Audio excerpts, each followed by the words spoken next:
بەرنامەی ئەمجاری گەشتوان لە بلین لەگەڵ کۆمەڵێک گەنجی چالاکوان لە بواری ژینگە پارێزیە دەمان بن بۆ گەلی دەلاش. لەوێ ئەم کۆمەڵە گەنجە هەمیشە دەستیان بەو سروشتەوەیە خۆبەخشانە ئەو سروشتە و ئەو ژینگە جوانە دەپارێزن لەگەڵمان بن با بچین بەرە و گەلی دەلاش.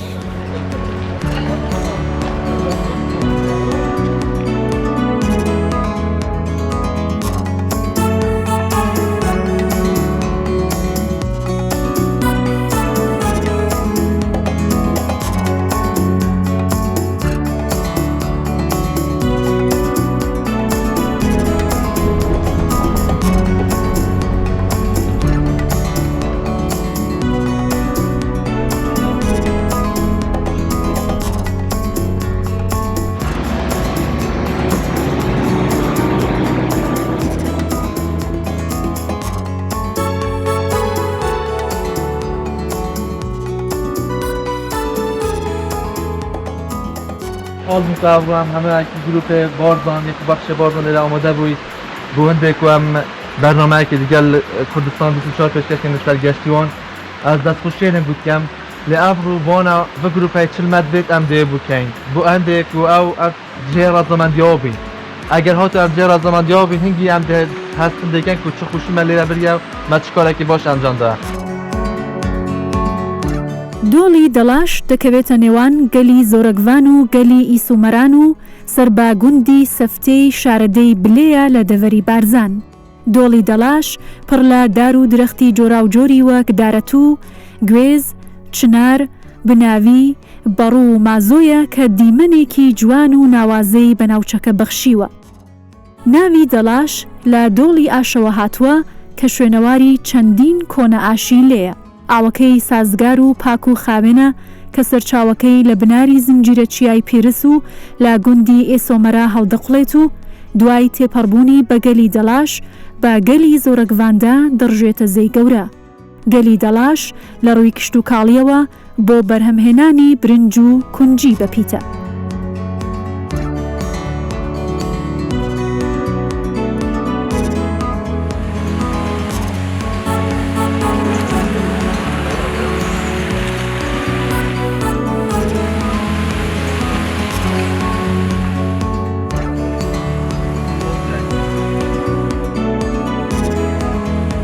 دستمونه گیرید. اکرم حاضری.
ئەی وەی ئەوە چیەکەن وام فریان نەکەوتم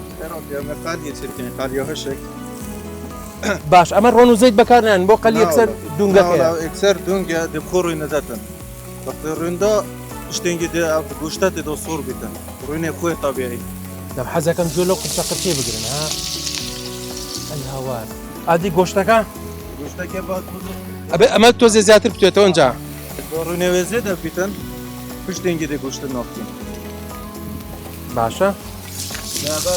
ئەم دنگای لەخر سۆر ببیتن دە ڕوون لێ دەرکەوی کە بێتە دەرێ ئای زۆر گەرمە ئەوە ئێوە زەڵاتەکان دروستەکەن بله دەستان خۆش بێ ئەی بێ لە زەڵاتە چیتر ئامادەکەن بەتەمان چیتر ئامادەکەن بێ لە زەڵاتە برنج برنج بله ئەوان کەواتە ئەوان قەلێکە دروستەکەن ئێوە برنجەکەکەن بله ئەی من بە چی یارمەتیتان بم تماشا بە تەماشا وڵا خۆ خۆشە بە تەماشا و بە خواردن تو میوانی میوان اما خدمت دەکەین نا خزمەت لە ئێمە ئیشەڵا ئەوە لێرە لەم سروشتە جوانە لێرەوە زەڵاتە دروستەکرێت لەو لاوە قەلی دروستەکرێت لەسەر ئاگر بە تەماشین هەر لەسەر ئاگریدار برنجێکی جوان جوان لێنین ئەوە هەمووی گشت خەریکن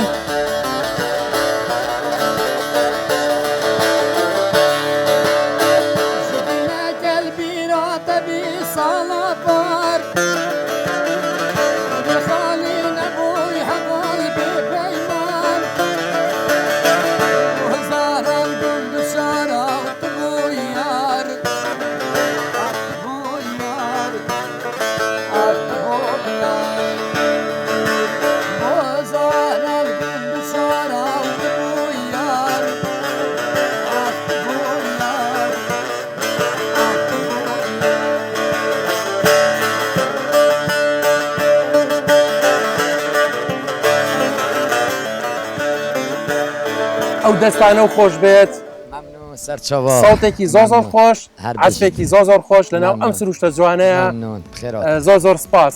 من حەز دەکەم وەکو هونەرمەندێک پرسیاری لێ بکەم بەێ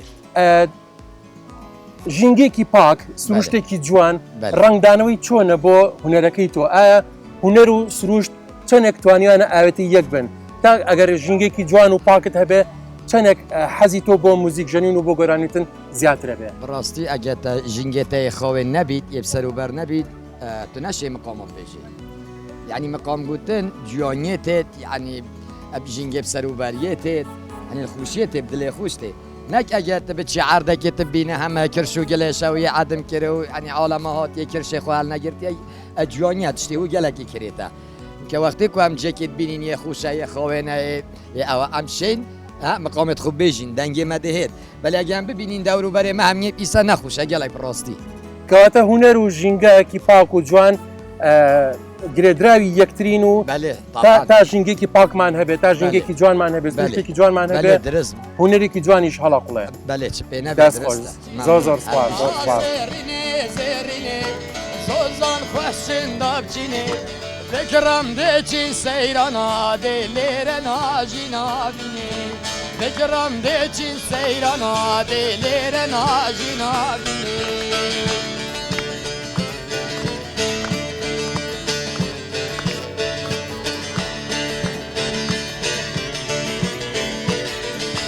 قوربان بێن پێر چاشلێک لێدن فیستان و جلێک قوربان بێن پێر چاشلێک لێدن فیستان و جلێک وەرە کچێ بوو من بەمە بووچنە ماڵ و ملێک وەرە زەریت گەلمە بەمە بووچنە ماڵ و ملێک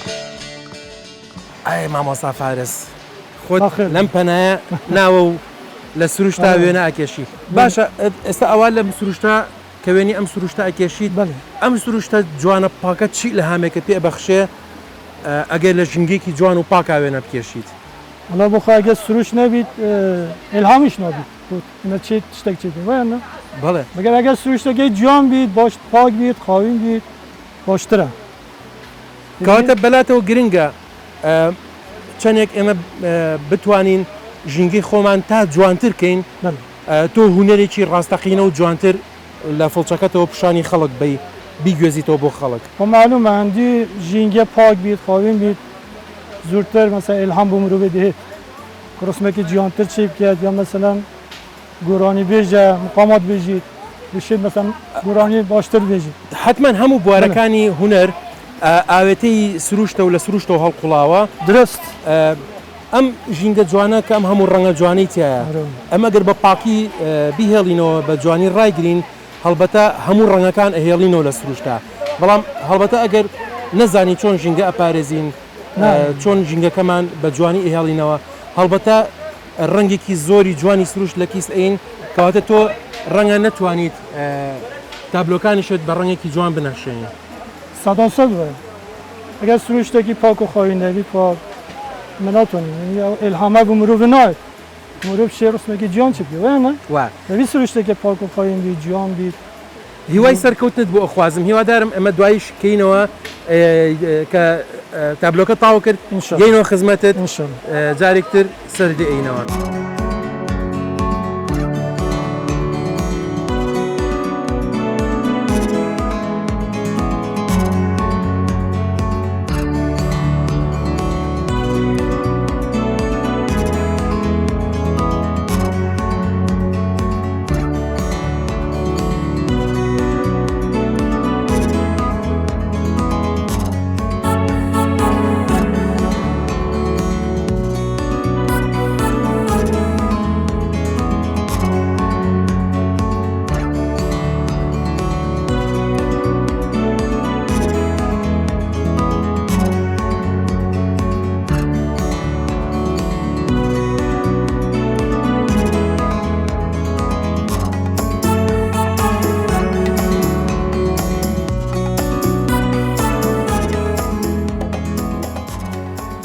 ژینگەکە ئەوەنە جوان بوو وردە وردە بە ئاوەکە هاتم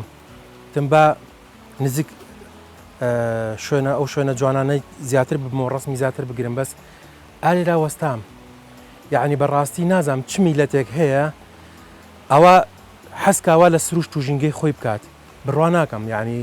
چ میلەتێک وا لە سروشت و ژینگەی خۆیەکات گوناحنی وڵی دڵم ژانەکە ئەمە ئەبینی ئەمە لەم سروشتا فرێن هەمیشە کۆمەڵێک گەنجی چالاک هەن کە یەن ئێرە پاکەکەنەوە بەڵام لە دوای سیرەکەی کۆمەڵێک خەڵکی تریەن زۆر نامەسئولانە ئەمە ئەم منزەرە لە دوای خۆیان بەجێ هەڵن بۆنەکەی هەر زۆر ناخۆشە بەجگە لەو هەموو منزەرە ناشرینە بەجگە ئێستا خەڵکی کە بێر ناتوانێت لە سەیران کات ناتوانێت لە بەم سروشتە جوانەوە تەمەتوعێ بکات بەڕاستی دڵم ژان ئەکات ئەمە چێ هەیە ئاواهی دوژمنی سروشتی خۆی بێت چ میلەتێک وایە ئاخر یعنی بۆ وایان لەم ناوە کردو نا ئاوەکە زۆربەی شوێنەکان کە هیچ ناوەکە هەمی زەرف و عەلاگە و قاپی پلاستیک و بوتڵی پلاستیکە نازانی بۆ یعنی بۆ هەڵێنەوە ئاوە بۆ دوژمنی ئەم سروشتن تاکەی ئەمە بەردەوام بێت تاکەی.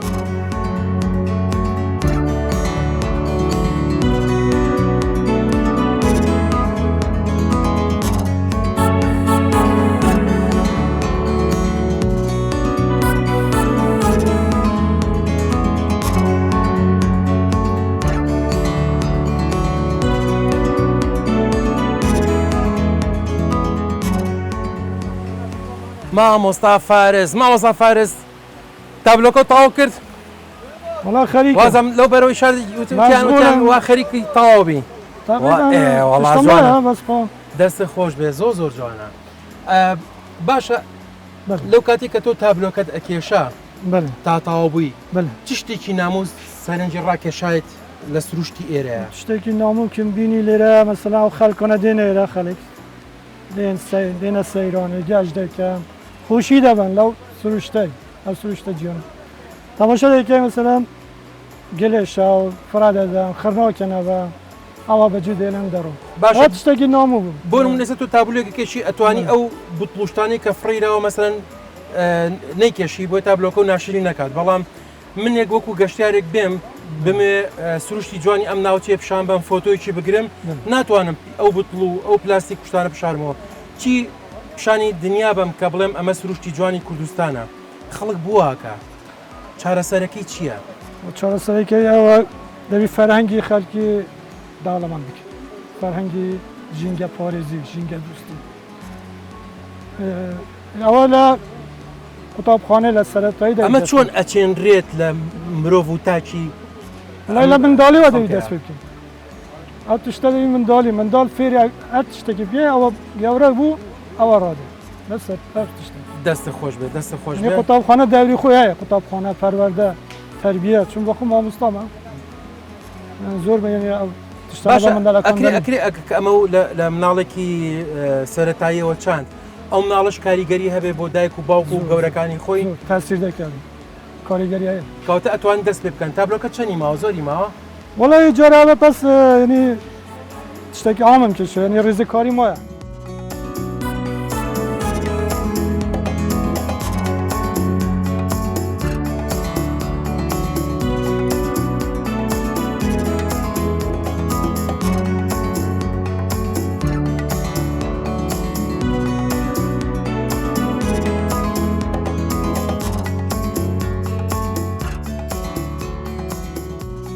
سروشتێک تا بڵی زۆر جوان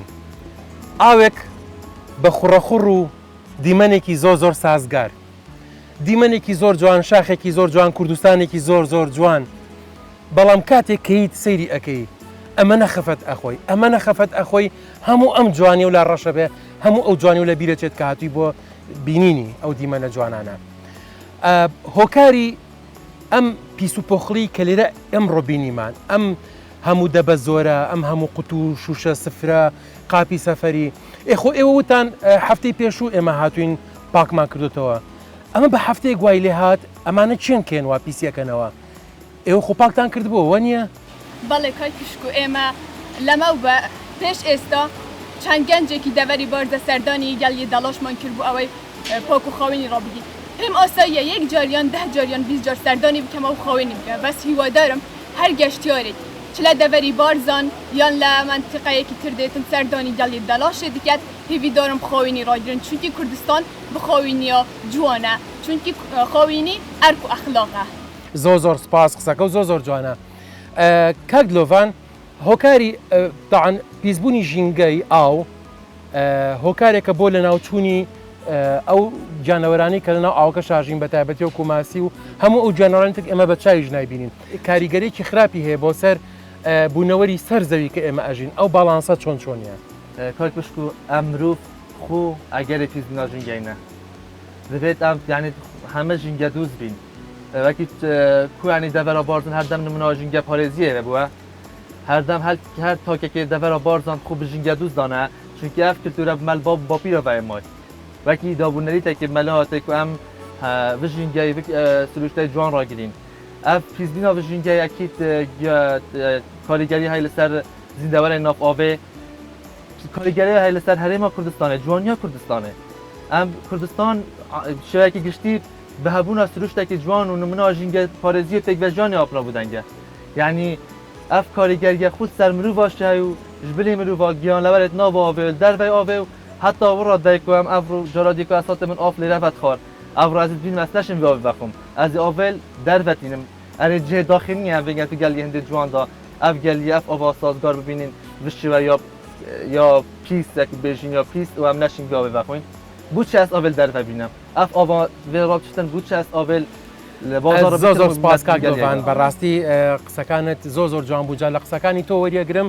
حەزەکەم پرسیارێک ئاراسەی جەنابەت بکەم لە قسەکەی کاک دلۆڤانەوە باشە ئێمە ئاوێکی سازگاری پاکی سارد و فێنکمان هەیە باشە بۆ خەڵک هاتووە بە حسابی خۆی ئاوکی پاکتری لە دەباهێناوە بۆیە بەم ئاوە نەخواتەوە تووشی نەخۆشی نەبێ بە حسابی خۆی ئاوکی پاکێناتەوە بەڵام ئاو پاکەی یا بە خۆی و مناڵ و مناڵەکەی لەسەرم ئاوە سازگارە جوانە بەڵام دەبەکەی هەڵاتە ناو ئاوکەوە هۆکاری ئەمە بۆچی ئەگەڕێنەوە ئەم خەڵکە بووە بیر ئەکاتەوە بووە ڕێز لە سروشت نازانێ بگرێت ئەگەرم ساحتێنیە ئەف جورە پلۆستیکە ئەف جورە سفرە هەمە زەرەرە بۆ ژینگەوەمە بۆستیام دەخوازل خەڵکیتێن وەختێ سەردانە جاهێکی گەشتیاری بکەن وەکی ماڵە خوب پارێزن کە مرۆڤ چڕێک ماڵە خود پارێزیتن وەتە بجێت گەشتیاری پارێزن مخابنی بە ئەف ئەخلاقێکی جوانیە بۆ ملەتێمە بۆ ئەم وەکی کورد چونکە کوردستان ئێکل وان دەوڵەتە ژینگەیەکە دەوڵەمەند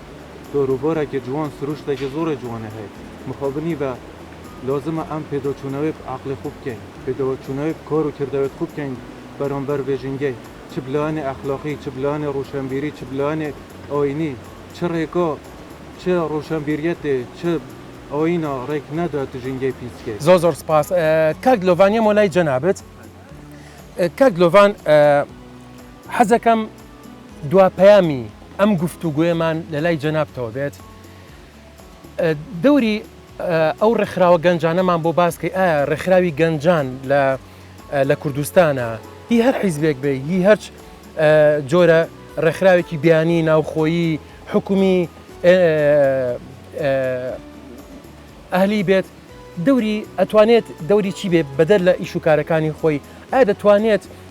دەورێکی باشی هەبێ لە تەوعی گەنجە بۆی کە تیم دەرکەن سروش بپارێزن و پەیامی جەنابەت چییە لە دواوشەیە کە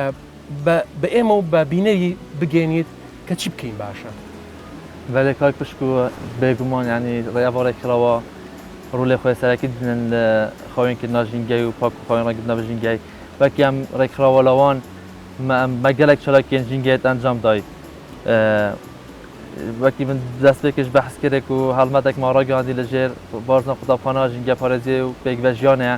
و بەرینگیش مەگەلێک چالاکی ژینگە ئەنجامدان دەبێرە دانی ئەم وێ چەندینا گەێنی کو ئەم هەڵمەتەکە خو بە ژینگەی خاوین ڕاگیرن و خەڵاس ئێدیا و ژینگە دەخواین ڕاستی نەخێت تنێ ئەمێ پەیامێکت گەینین بوان کەسێن مەد بینن بوان کەسێن تێنە گەشتاتکەن بوو چنە سەیرانە بوو بەسەربردنە وەختێکی خوش شتێکی بخورمەوەگیرن ینی وەک پەیامێکی گەینەوە ئەم ئەڤڕێت هاتن گەلڤان جەحیلا جای خڕڤەتیان کە مە خاوین کرد سبات و دەیە سەد جایکی خاوین دژی وە ژینگەی بپارێزە و ژینگەی بخاوینی ڕابگرێت کە چوار ماڵ بخوا ژینگە پیس نابێتن ئەف سروشتە تێک ناچیتن لێرەش دەداخوازیان من هەر دایک و بابەکی ئەوە و زارۆکێن خو فێرە بەری هەر شتێکی فێرە ژینگە دوستیە بکەن فێرە پاک و خاوینیە بکەن ئەوەش ماڵەمایە ئەگەر ماڵە خودات خاوین بین ئەکی دل ناف سروشت جات خاوین بین بەس ئەگەر ئەن ماڵ دات خاوین نەبین ئەوێن سروشتی پیسکەن دیارە ئەونایەت بود نهات نەپەرادەکردن سەر بنەمایە و ئەساسێت خاوینکردنا ژینگەی و ئەماڵێ هیویدارم ئەو دایک و بابەش ینی هەر دایک و بابەک پەروەردە ژینگە پارێزی نیشا زارۆکێن خوب دەن چارەسەر ئەوە حکومەت بیاسا سەپینێت بەسەر خەڵکی هەرێما کوردستانێدا وەکی چۆن ینی دەڤەرە بارزان وەکی من گوت نمونە ژینگە پارێزیە بیا ئاژەڵ دوستیە و بڕینادارە و سزادانە خۆ هەیە ینی هەر کەسی دارێکی بریتیان ئاژەڵێکی بکوژیتن دێتە سزادان بگوێرەوێت تاوانەوەی کردی بڵێ ئەف یاسایên دەڤەرە بارزان و هەر لەسەر دەمێ شێخ عەبدولسەلام بارزانی هەتا شێخ ئەحمەدی بارزانی ئەف یاسا هەبوون و نوکەشم پاج پایڕاوتێنگیژی بەجێتکەین بڵەوانجی سەپینەن سەر هەمە خەڵکی هەرێما کوردستان زۆر جوانە کەواتە چیتر چارەسەری لایە کە هەستەکەم چارەسەرێکە دۆزیۆتەوە ئەرکێمە هەمیوە ئەس لێرە دۆوەیل هەموو مامۆستایەت کەم لە قوتابخانێ ڕۆژانە بوو چەندێکێ بەحسی ژینگە پارێزیە بکەن زۆروک و سەڕۆ بینین کە ئەم دەچتو ژینگەهی خوب پاقش ڕاگرین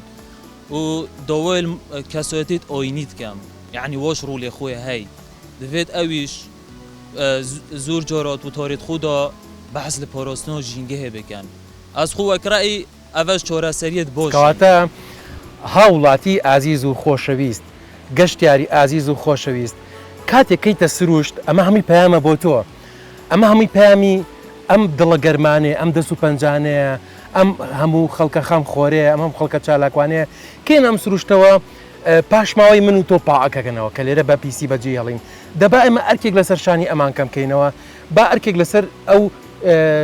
قورساییەی کە خسوومەت سەر ئەم ژینگەیە کەمیکەینەوە باکەینە ئێرە هەم خۆشمان چێژێکی تاو لەم سروشتە ببینین هەم سروشتەکەش چێژێکی تاومان باتێ بزانین چۆن چۆنی نەسروشت کە بەجێمان هێش خەڵکێکی کەش کە دوای ئێمە هات تەمەتوع بە جوانی و چێژ لەم جوانی سروشتە ببینێت چکە کوردستان بەڕاستی بەس هی من نییە بەس هێم گەنجانە نییە هی توێ هی هەمومانە ئەرکی هەمومانە کە بە جوانی بیڵینەوە بە جوانی بیپارێزین چکە ئێستا بینیمان کە لە موشکە ساڵیە جیهان چی بەسەر هاتووە ڕۆژ بە ڕۆژ جیهان بەرە وشک ساڵبوون و کەش و هەوا گۆڕین ئەچێت لەبەر ئەوە با ئێمە ئەم تۆزە ئاوە جوان و سروشتە سەوز و جوان و سروشتە سازگار و جوانی کە هەمانە پارێزگاری دەکەین بۆ هەمومانە سوودەکەی تا بەرنامەیەکی تر بەیەکشاد ئەبینەوە لە بەرنامەی گەشتوان هەر شاد و بەختەوە بن.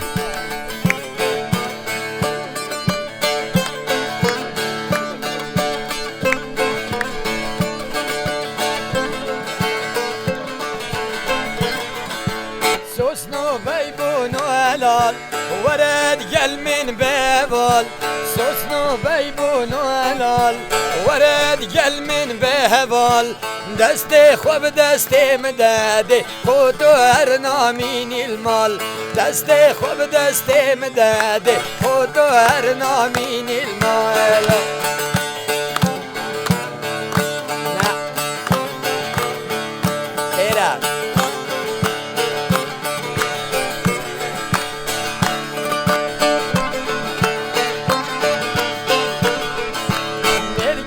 سري شاخو من دل فرا ولداخو نرجز سري شاخو من دل فرا ولداخو لبر تزريني جان از كتم ريزان ساخا